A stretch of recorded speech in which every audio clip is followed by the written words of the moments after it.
Ya matur nuwun.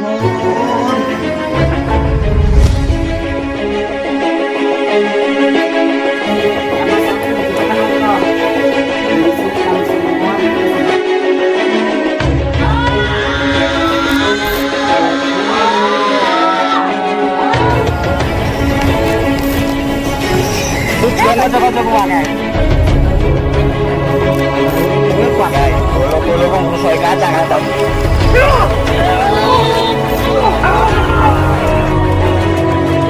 Sudah beberapa yang sudah packing. Satu. Anak Pak Nabi.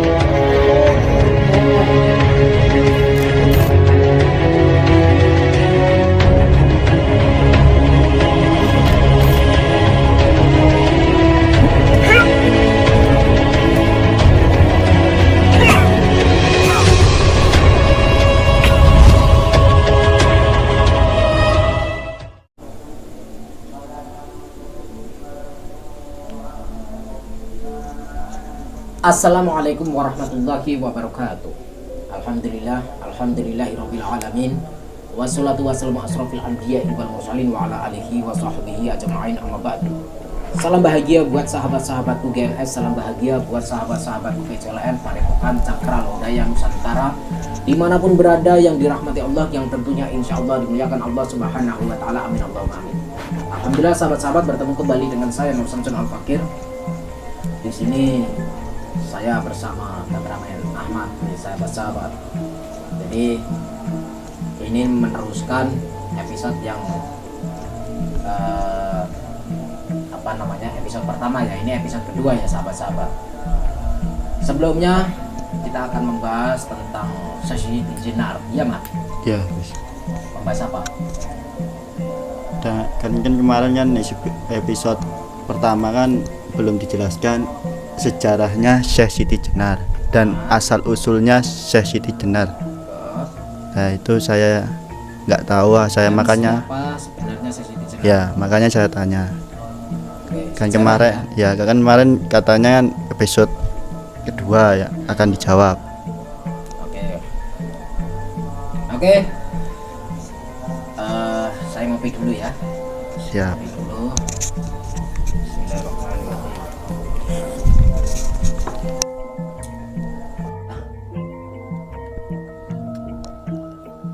Seperti biasanya, sholawat terlebih dahulu ya pada junjungan Nabi Agung Muhammad Sallallahu Alaihi Wasallam. Lanjut kita waalaikum satu. Bismillahirrahmanirrahim. Allahumma sholli ala sayyidina Muhammad wa ala ali sayyidina Muhammad. Liyahum satun udfi biha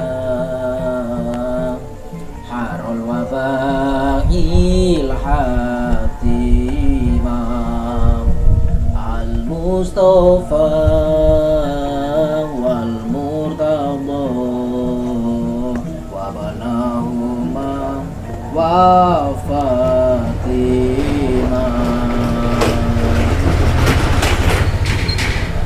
Salawat kepada junjungan Nabi Agung Muhammad Sallallahu Alaihi Wasallam. Yang pernah kita kami sholat dan kadar suaranya, karena sholat adalah bagian dari menegakkan dan mengokohkan tiang-tiang agama dan tiang-tiang iman dan takwa kita kepada Allah. Tentunya sahabat-sahabat, jangan pernah lupa saya akan terus amalkan terus doa satu. Semoga diri kita semua, masyarakat kita, keluarga kita terhindar dari mara bahaya kezaliman maupun sifat zalim dan dijauhkan dari pakem wabah virus penyakit lahir dan batin.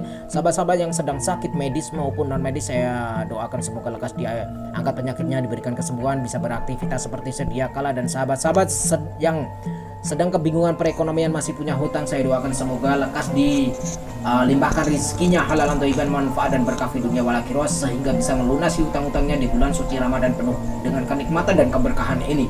Sahabat-sahabat yang sedang kebingungan, yang sedang jomblo, duda maupun janda, saya doakan semoga lekas dipertemukan jodohnya, sakinah mawaddah warahmah. Dan sahabat-sahabat yang sudah lama merajut rumah tangga, belum dikaruniai keturunan putra maupun putri, saya doakan semoga lekas dikaruniai putra maupun putri soleh dan solehah, beriman kepada Allah, kepada agama, nusa dan bangsa, dan wabil khusus kepada kedua orang tua kalian semua masing-masing.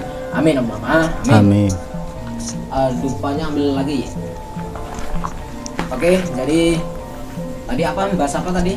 Sejarahnya Syekh Siti Jenar dan Jadi, asal usulnya ya, sejarahnya ya. Oke, sejarahnya Syekh Siti Jenar.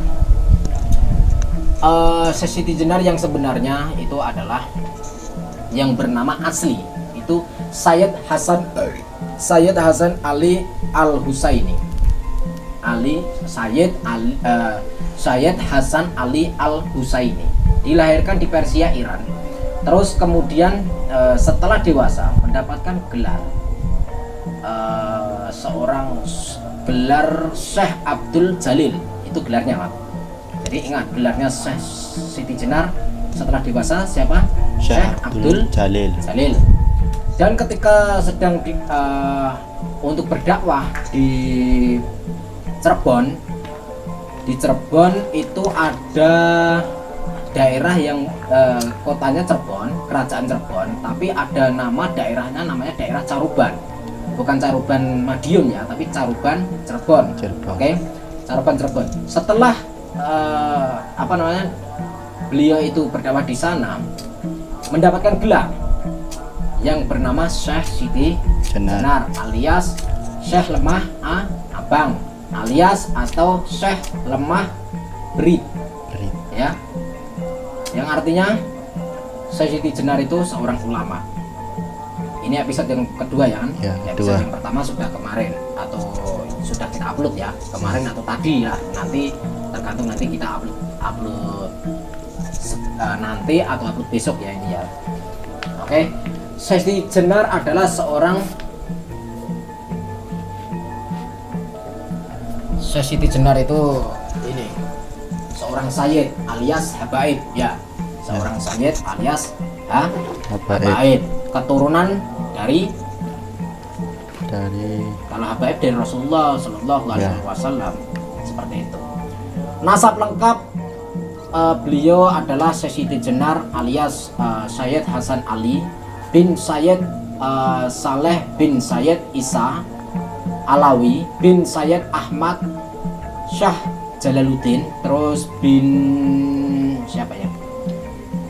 Sayyid Abdullah Khan bin Sayyid Abdul Malik Azmat Khan bin Sayyid Alwi Amil Fakih bin Sayyid Muhammad Sohib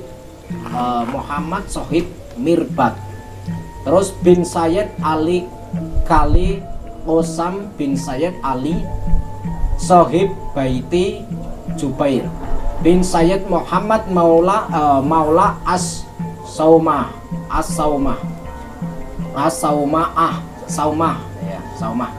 bin Sayyid Alwi Al Mubtakir bin Sayyid Ubaidillah bin Sayyid Ahmad Al Muhajir. Jadi bukan muhajir teman kalian, bukan muhajir santri ya, bukan. Bin Sayyid Isa An-Naqib bin Sayyid Muhammad An-Naqib bin Sayyid Ali Al-Uraidi bin Imam Ja'far As-Sadiq bin Imam Muhammad Al-Baqir bin Imam Ali Zainal bin Zainal Abidin ya bin Imam Husaini As-Sahid bin Sayyidah Fatimah Az-Zahra bin Muhammad Nabi Muhammad Sallallahu Alaihi Wasallam alias kanjeng Nabi. Itu nasabnya Syekh Siti Jenar alias Syekh Hasan Ali Al Husaini alias Syekh Lemah Abang. Syekh Siti Jenar lahir sekitar tahun kalau tidak salah 1404 Masehi di Persia, Iran. Sejak kecil ia berguru. Beliau berguru kepada ayahnya. Jadi berguru belajarnya sama ayahnya sendiri, yaitu yang bernama Sayyid Saleh di bidang Al-Quran atau Tafid ya, dan tafsirnya plus tafsirnya. Jadi kalau ulama dulu itu belajar Al-Quran plus tafsirnya, tidak sekedar membaca atau menghafal Al-Qurannya saja. Dan Syekh Siti Jenar waktu masih kecil berhasil menghafalkan Al-Quran 30 juz itu dalam keadaan posisi usia 12 tahun ya, 12 tahun. Kemudian ketika Syekh Siti Jenar berusia 17 tahun amat, maka beliau itu bersama ayahnya berdakwah dan berdagang ke Malaka. Malaka itu Malaysia.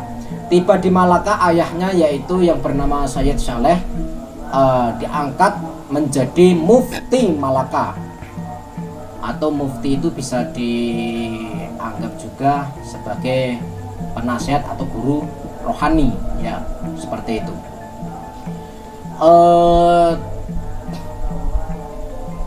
Terus beliau itu di Malaka itu ayahnya beliau di Malaka itu kan ada Kesultanan Malaka ya, Kesultanan Malaka di bawah kepemimpinan Sultan Muhammad Iskandar Shah.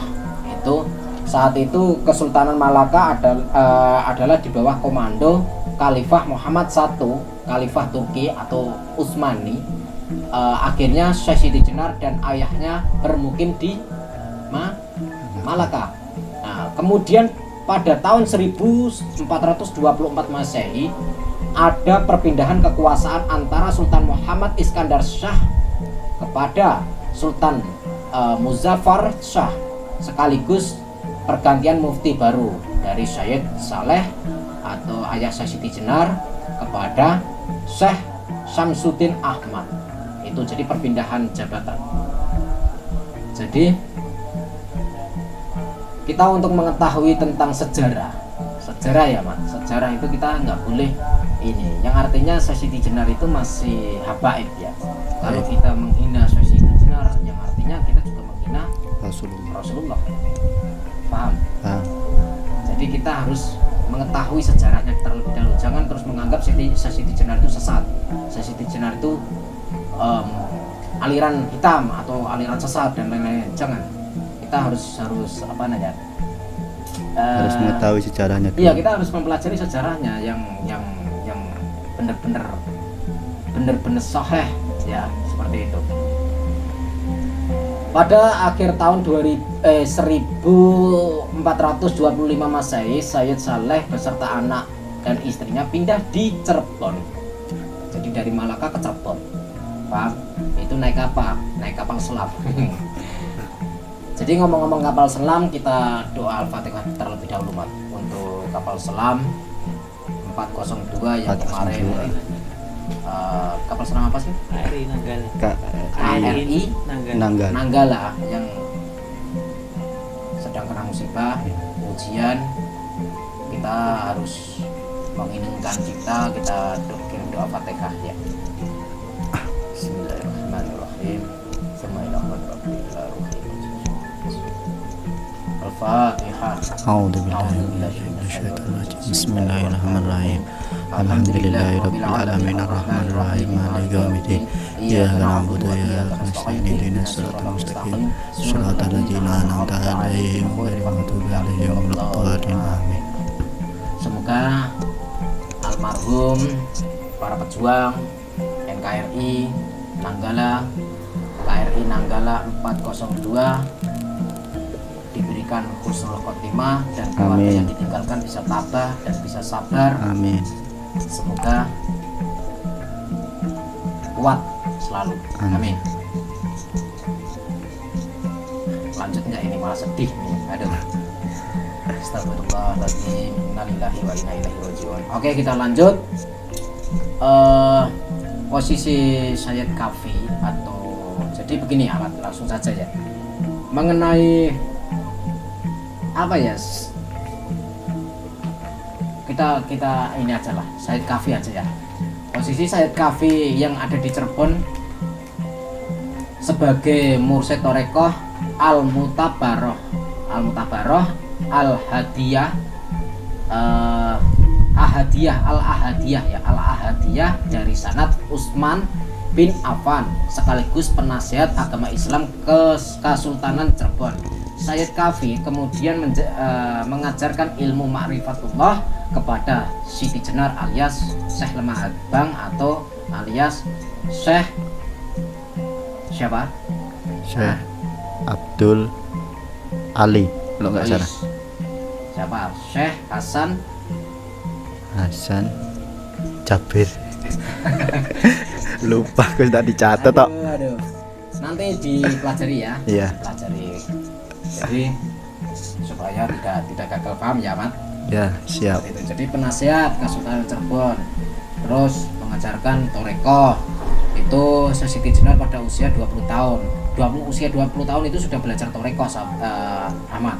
Terus pada saat itu Mursyid At-Tariqah Al-Mutabaroh Al-Ahadiyah ada 4 orang, yaitu mursyidnya adalah yang pertama adalah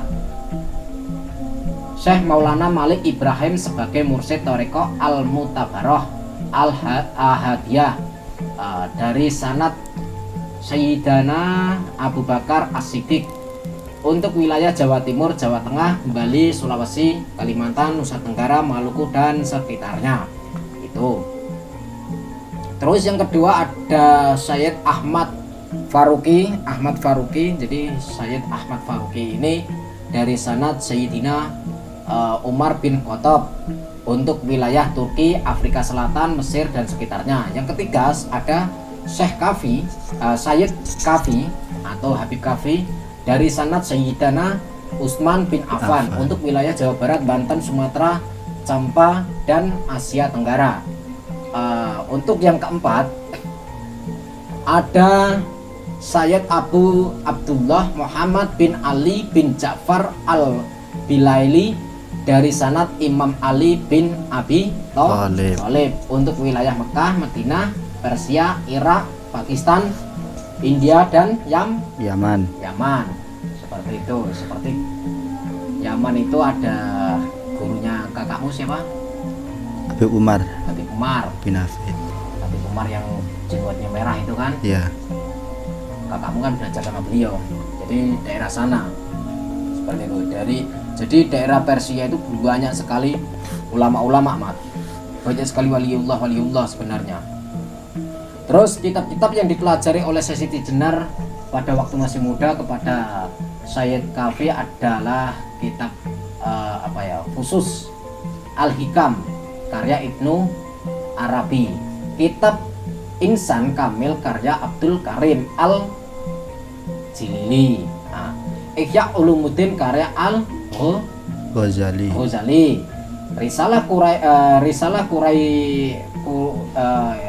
Risalah Kusairiyah karya Imam Al-Husairi, tafsir Ma'rifatullah karya Muzibah Kahli, kitab dan lain-lainnya lah, banyak kitab itu. Dan itulah salah satu atau sebagian kecil mengenai sejarahnya Syekh Siti Jenar alias Syekh Lemah Abang. Masih banyak lagi, Mat. Jadi kalau menceritakan Syekh Siti Jenar itu wah berbulan-bulan kayaknya. Enggak sehari selesai. Iya, enggak lah sehari selesai. Tak kira sehari selesai. Intinya begini, Ahmad. Kita itu nggak boleh terus menjelek-jelekan lah, atau kita nggak boleh menilai Syekh Siti Jenar itu begini begitu. Padahal Syekh Siti Jenar itu luar biasa. Kenapa bisa diselewengkan sejarah itu? Karena orang Belanda sebenarnya yang menyelewengkan itu, yang merubah sejarah itu sebenarnya orang Belanda. Supaya apa? Karena kalau kita mengenal Syekh Siti Jenar yang aslinya, kita luar biasa loh, persatuan Indonesia itu tidak bisa dipecah loh. Jadi orang Belanda itu takut kalau Indonesia ini tidak bisa dipecahkan, tidak bisa dicerai-berai.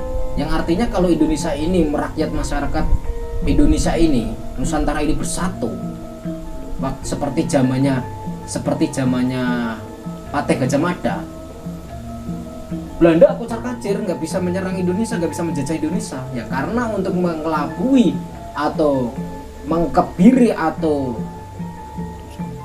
menjajah Indonesia itu dengan cara mengkebiri itu persatuannya Indonesia, dengan cara mengisukan bahwa sejarahnya Syekh Siti Jenar itu begitu jelek, sesat, mengaku Tuhan dan lain-lainnya. Yang artinya manunggaling kawula marang Gusti itu sudah kita bahas di episode yang pertama kan. Yang episode pertama sudah kita bahas tentang manunggaling kawula marang Gusti itu apa artinya. Seperti itu.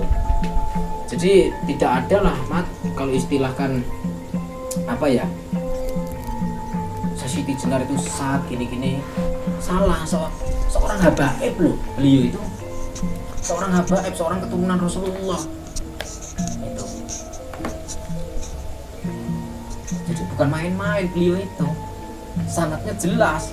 Tadi kan kita sudah membahasnya sanadnya. Sanadnya jelas. Sanadnya bukan sembarangan sanadnya. Selama ini kita di Indonesia itu selalu menghormati Habaib enggak? Menghormati.